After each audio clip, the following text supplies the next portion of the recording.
குருப்யோ நமக. அஸ்ட்ரோ விருஷம் சேனலில் பயணிக்கும் அனைத்து நல் உள்ளங்களுக்கும் அடியனின் வணக்கம். நாம இன்னைக்கு பார்க்க போற பதிவு அப்படின்னு பாத்தீங்கன்னா பரிகாரம். எல்லாருமே ரொம்ப புலம்புவாங்க, வர்றவங்க எல்லாருமே ஜோதிடரை பார்த்தவங்க, அத்தனை பேரை பார்த்தோம், இத்தனை பேரை பார்த்தோம், இந்த பரிகாரம் பண்ண சொன்னாங்க, அங்க போக சொன்னாங்க, இந்த கோயிலுக்கு போக சொன்னாங்க, அந்த கோயிலுக்கு போக சொன்னாங்க, அங்க பரிகாரம் பண்ணாங்க, ஆனா எங்களுக்கு எதுவுமே நடக்கல அப்படின்னு சொல்லிட்டு வருவாங்க. ஸோ இதுக்கெல்லாம் என்ன காரணம் அப்படிங்கிறத நம்ம ஃபஸ்ட்டு புரிஞ்சுக்கணும். பரிகாரம்னா என்ன அப்படிங்கிறத ஃபஸ்ட்டு நம்ம தெரிஞ்சுக்கணும். பரிகாரம் அப்படிங்கிறது ஒரு நமக்கு கிடைக்க வேண்டிய விஷயம் லேட்டாக கிடைக்குதுன்னா அதுக்கு ஒரு சில உபாயங்கள் செய்து நம்ம முன்னாடியே பலன் அடையிறது அப்படிங்கிறத சொல்லலாம். இது கெமிக்கல் ரியாக்ஷன் அப்படின்னு பார்க்கும்போது வினை யூக்கின்னு சொல்லுவோம். 2 கெமிக்கல் ஆட் பண்ணுவோம், அது வர்றதுக்கு லேட் ஆகும். அதுக்காக ஒரு வினை யூக்கியை பயன்படுத்துவோம். அதுபோல் அந்த வினை யூக்கி அப்படிங்கிறது தான் இந்த பரிகாரம்.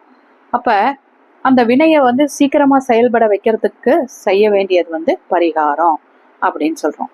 இந்த எல்லாமே இதில் பரிகாரம்னு சொல்லிட்டு வரோம். ஆனால் அதுவே முதல்ல தப்பு. பரிகாரத்தில் 2 வகை இருக்குது. ஒன்று பரிகாரம், 2வது தெய்வ வழிபாடு. பரிகாரம் அப்படிங்கிறது என்னன்னா பிறரை வச்சு செய்யறது தான் பரிகாரம். அதாவது ஒரு சிலர் வள்ளுவர் முறைகள் படி பார்த்தீங்கன்னா அந்த கோவிலுக்கு போறத அவங்க பண்ணுவாங்க, இவங்களை சும்மா உட்கார வச்சுட்டு அவங்க பண்ணுவாங்க. அதே போல பார்த்தீங்கன்னா கிரகங்களுக்கு பரிகாரம்னு அவங்க பண்ணுவாங்க. அதே போல ஒரு யாக யஜ்யங்கள் செய்யறது அப்படின்னு சொல்றதும் ஒரு சில பரிகாரங்கள். யாகங்கன்னா இப்போ ஆயுள்கான ஹோமங்கள் பண்றது, பௌமான ஹோமம், இந்த மாதிரி எத்தனையோ ஹோமங்கள் இருக்கு. அது இன்னொரு ஐயரு தான் செய்வார் ஒழிய நம்ம செய்ய மாட்டோம். நம்ம சும்மா உட்காருவோம், அவ்வளோதான். இதுக்கு தான் பரிகாரம். அப்போ இதுதான் பரிகாரம்னா அப்போ நம்ம செய்யறது என்ன அப்படின்னு கேட்டால் 2வது தெய்வ வழிபாடு.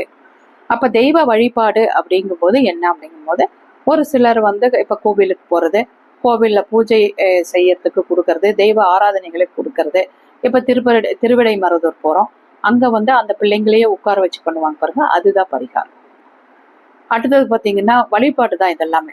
அதாவது பரிகாரத்தில் அவங்க உட்கார வச்சு வேற ஒருத்தர் சொல்ல செய்யறது அது பரிகாரம். திருப்பாம்பரத்தில் செய்யறது இதெல்லாம் பரிகாரம்.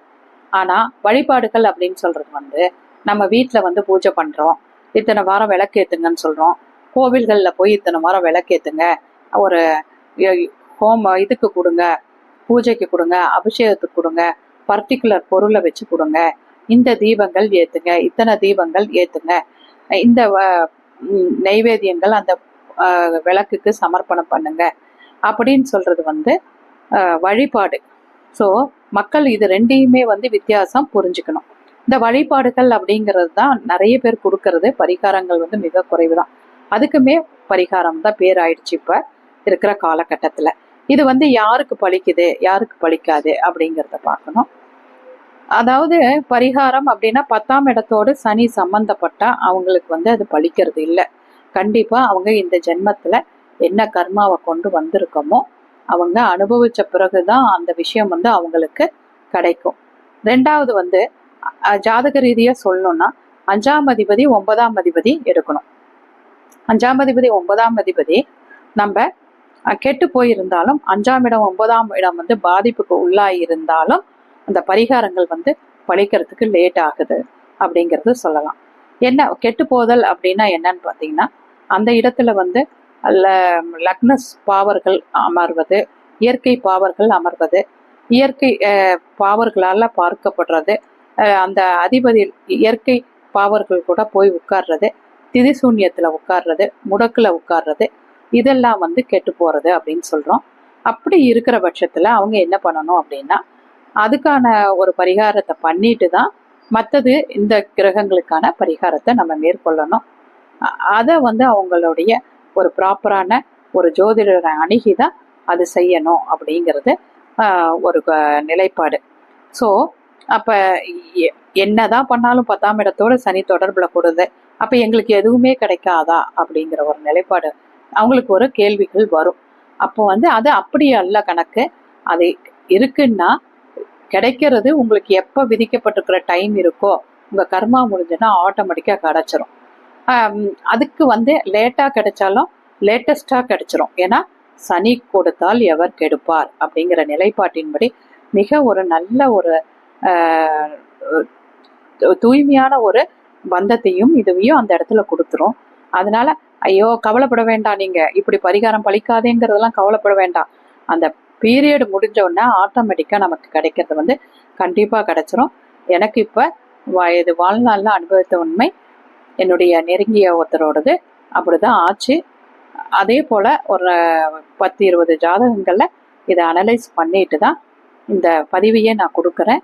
அதனால ஃபஸ்ட்டு பரிகாரம் பண்ணுறதுக்கு முன்னாடி என்ன மாதிரி பண்ணணும், 10ஆம் இடத்தோட சனி தொடர்பு வழக்க இதெல்லாம் பார்த்துட்டு தான் நீங்கள் தெய்வ வழிபாடுகள் தொடங்கணும். ஏன்னா 5ஆம் இடம் வந்து கர்ம 5ஆம் இடம் வந்து பூர்வ புண்ணிய ஸ்தானம் நல்லா இருக்கணும். அடுத்தது வந்து 9ஆம் இடம் வந்து யாக யஜ்யங்கள் செய்யக்கூடிய இடம். தெய்வீகமான சம்பந்தங்கள் செய்யும் போது அது வந்து நல்லா இருக்கா அப்படிங்கிறது பார்க்கணும்.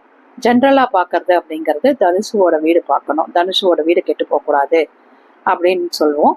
அந்த தனுசு வீடையும் பார்த்துட்டு நம்ம பரிகாரங்களோ இல்லை வழிபாடுகளோ சொல்வது சிறப்பு. வாழ்க வளமுடன். கிருத்திகா 8122284840. இதில் ஏதாவது சந்தேகம் இருந்தால் எனக்கு வாட்ஸ்அப் பண்ணலாம். தேங்க்யூ.